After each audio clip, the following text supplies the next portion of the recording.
you with another man. Although it hurts, I'll be the first to say that I was wrong.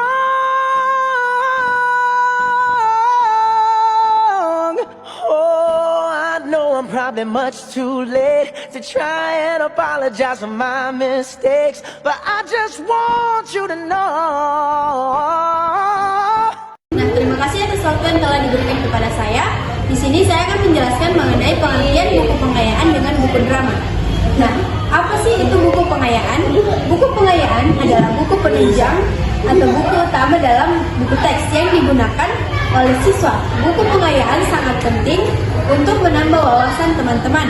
Nah, selain pengetahuan yang didapatkan, buku pengayaan bisa dijadikan sebagai buku bacaan umum. Selanjutnya adalah buku drama. Nah, buku drama adalah buku yang berisi naskah, yaitu drama, yaitu salah satu sastra lisan yang menggambarkan kehidupan manusia dengan bergerak dan bercakap atau berdialog. Drama menggambarkan kenyataan hidup seseorang dan tingkah laku seseorang melalui sebuah percakapan dan penokohan yang dipentaskan. Baik, di sini saya akan melanjutkan ke pembahasan berikutnya, yaitu ciri-ciri buku pengayaan. Nah, dalam ciri-ciri buku pengayaan terdapat 5 ciri-ciri. Yang pertama, ditulis menggunakan bahasa formal. Ciri yang paling menonjol dari kategori menulis buku non-fiksi terletak dari penyampaiannya. Dari segi penulisan, buku non-fiksi disampaikan menggunakan bahasa formal. Formal dalam hal ini tidak menggunakan bahasa tulis alay, tidak menggunakan tulisan yang macam-macam. Nah, yang kedua, menggunakan metode penulisan denotatif. Buku non-fiksi menggunakan bahasa denotatif. Maksud dari bahasa denotatif menggunakan makna yang sebenarnya. Jadi, penulis menyampaikan apa yang ingin disampaikan secara lengkap, to the point dan tegas. Yang ketiga, faktual atau fakta. Sifat dari isi pesan bersifat fakta dan faktual. Sesuai dengan data yang diperoleh, isi buku yang disampaikan bersifat fakta, sehingga pembaca langsung memperoleh manfaat dari informasi yang disampaikan.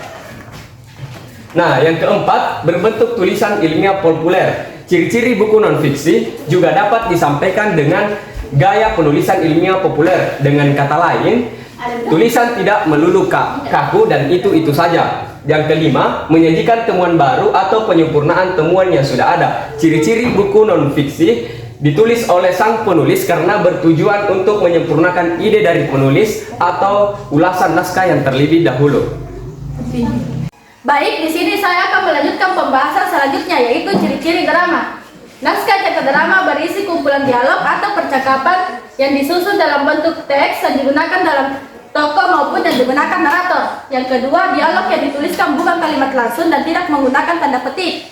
Yang ketiga, dalam sebuah drama terdapat sebuah kalimat petunjuk yang perlu diperhatikan oleh tokoh yang sedang pentas, karena petunjuk itu selalu memberitahu suasana dalam suatu cerita, dan kalimat petunjuk itu dituliskan dalam bentuk kalimat yang diambil dengan tanda kurung. Yang keempat, terdapat suatu cerita yang diceritakan dalam naskah drama. Yang kelima, dalam pementasan drama terdapat 3-10 orang yang tertulis dalam dialog.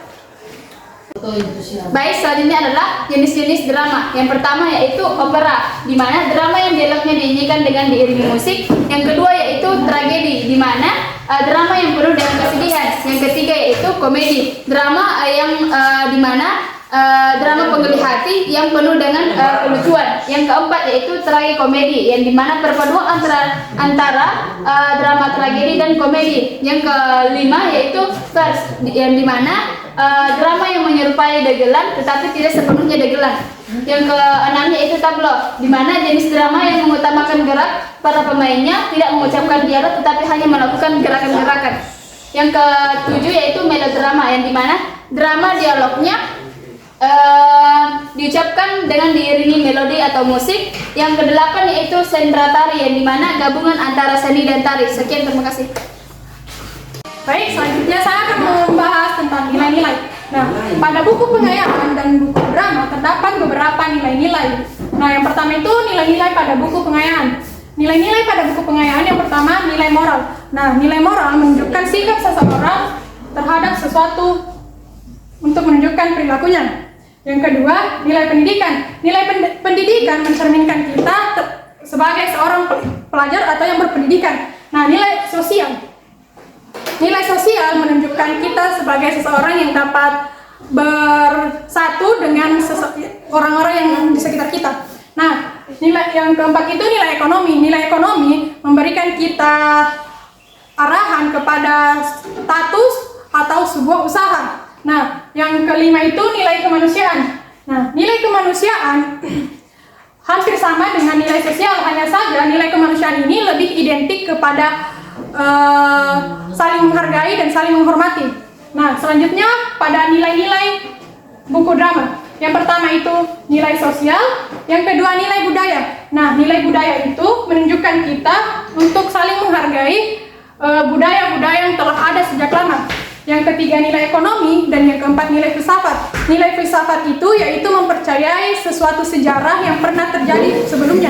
Yang kelima yaitu nilai politik, merupakan suatu taktik atau rencana yang bertujuan untuk mencapai suatu yang diinginkan. Dan yang terakhir itu nilai agama. Nilai agama merupakan nilai yang merujuk kepada agama atau Tuhan Yang Maha Esa. Dan selanjutnya yaitu nilai yang terdapat dalam buku pengayaan. Nah, di sini kami sudah mendapat sampel, yaitu judulnya Bob Sadino, Mereka Bilang Saya Gila. Nah, pada buku Bob Sadino ini terdapat beberapa nilai. Yang pertama itu nilai ekonomi. Di situ membahas tentang anak bungsu dari keluarga yang berkecukupan ini mungkin tidak akan menjadi seseorang pengusaha yang menjadi inspirasi semua orang seperti sekarang jika dulu ia tidak memilih untuk menjadi orang miskin. Nah, yang kedua itu terdapat nilai moral. Mereka menawarkan berbagai bantuan agar Bob bisa keluar dari keadaan tersebut, namun Bob menolaknya. Nah, yang ketiga itu nilai kemanusiaan. Kalau saja saya menerima bantuan kakak saya waktu itu, mungkin saya tidak bisa bicara seperti ini kepada Anda. Mungkin saja Kemcik tidak akan pernah ada, ujarnya. Yang keempat itu nilai pendidikan. Nah, Bob membuat rumusan kesuksesan dengan membagi dalam 4 hal, yaitu tahu, bisa, terampil, dan ahli. Nah, tahu merupakan hal yang ada di dunia kampus. Di sana banyak diajarkan berbagai hal, tetapi tidak menjamin mereka bisa. Sekian, terima kasih. Nah, baik, di sini saya akan menjelaskan tentang nilai dalam teks drama yang telah kami analisis. Dan di sini sudah ada sampel atau contoh drama yang kami telah analisis dengan judul Pementasan Seni Drama Sepasang Merpati Tua karya Bakti Sumanto. Nah, di sini terdapat 4 nilai. Yang pertama, nilai sosial budaya terletak pada niat kakek yang ingin menjadi diplomat kolong jembatan untuk membantu orang-orang yang tinggal di kolong jembatan agar mau hidup baik-baik dengan berusaha untuk mencari pekerjaan yang layak dan menimbulkan kepercayaan diri sendiri. Nah, yang kedua, nilai moral. Nilai moral terletak pada sikap kakek yang bijaksana dalam menanggapi segala sikap nenek terhadapnya. Yang ketiga, nilai agama terletak pada perkataan nenek dengan membawa nama Tuhan dalam menentukan jenis diplomat yang harus diambil oleh kakek.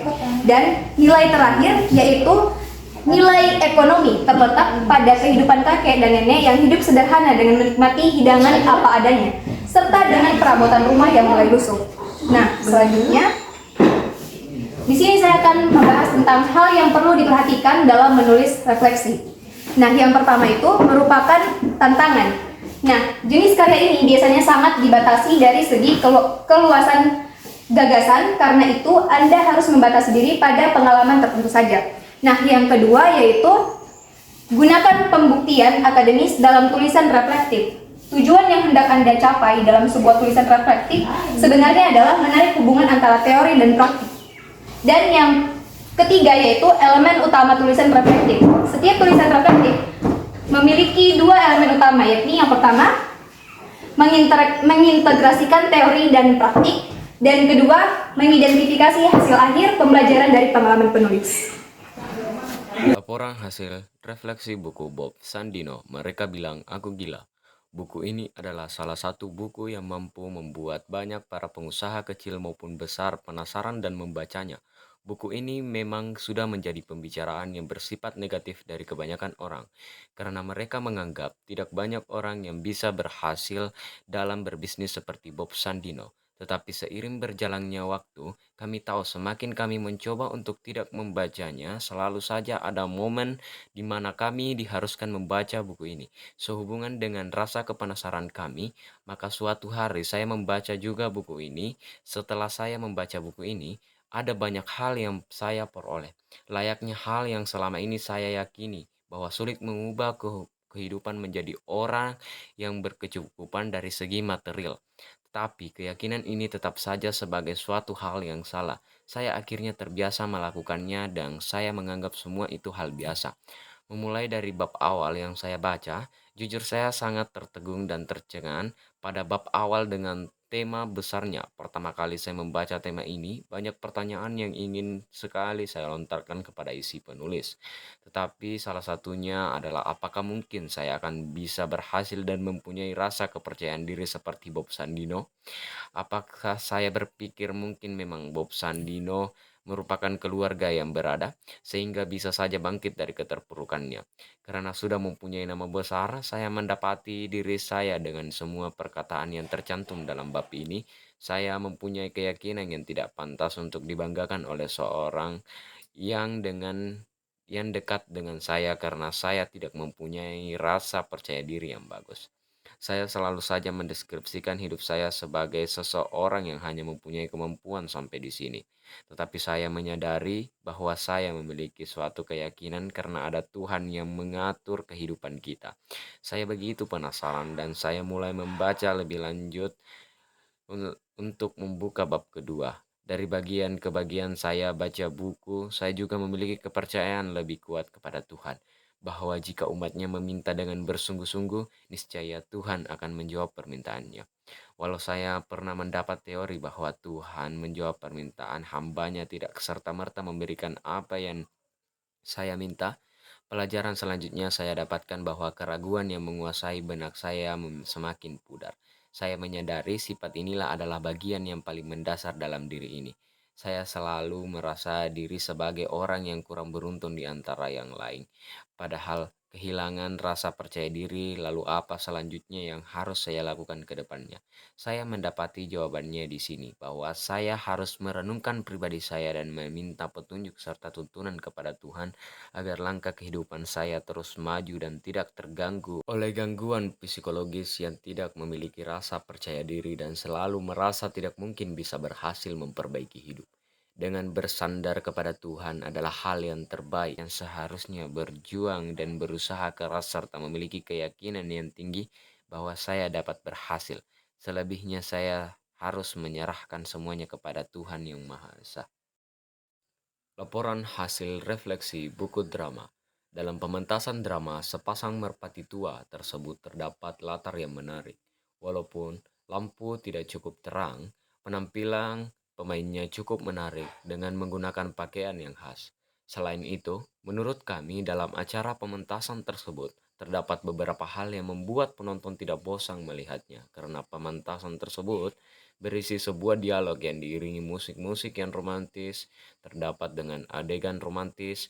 Drama ini termasuk sastra modern terbentuk dari beberapa unsur yang saling berkaitan dan saling mendukung. Maka dari itu, menurut saya, acara pementasan drama Sepasang Merpati Tua ini sangat cocok untuk menemani waktu kosong dan saat kita jenuh. Karena drama tersebut membuat penonton merasa lucu dari kisahnya seorang nenek dan kakek. Setiap karya atau penampilan-penampilan berupa drama ini memiliki kelebihan dan kekurangannya. Begitu pula dengan cara pementasannya. Suara musik dalam pementasan drama ini cukup lantang, begitupun suara dalam pementasannya begitu cukup jelas. Pementasan drama ini menceritakan kisah kehidupan sepasang kakek dan nenek. Oh, what a day.